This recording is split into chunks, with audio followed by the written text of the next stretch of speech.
Hem tingut comandes molt boges, Ens podríeu fer una capa d'aquestes que quan te la poses et tornes invisible? No la vam fer, No la vam fer.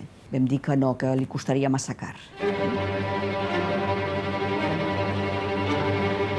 Som el Rei de la Màgia, la botiga de màgia més antiga de tot l'estat i la més antiga de tot el món que persisteix en el seu lloc. I com Moritz ha tret la darrera cervesa de Barcelona, nosaltres acceptem el repte i farem, de res, jocs de mans de la ciutat.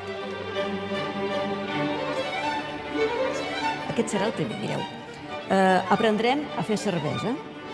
Com ho fem? Doncs amb la malta d'ordi.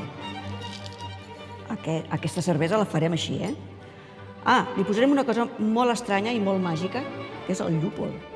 I una mica d'aigua. Ei! I ara deixarem que tot fermenti una mica. A veure, així. I podem anar molt ràpid. Per què? Perquè ho podem fer amb molta il·lusió. Ja està.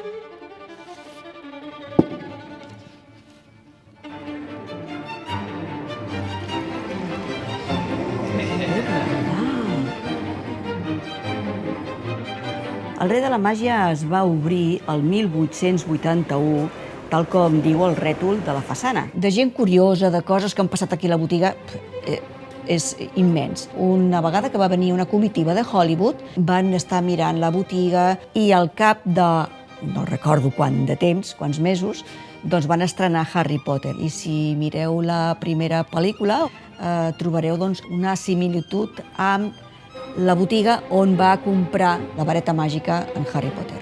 I el futur del Rei de la Màgia jo el veig molt interessant, És possible que el meu fill, el Pau, estigui involucrat també amb aquesta continuïtat. Una ampolla, no sabem què és, una ampolla qualsevol, tenim un interrogant.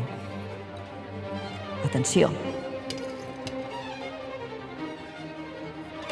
Oh! 1, 2, 3.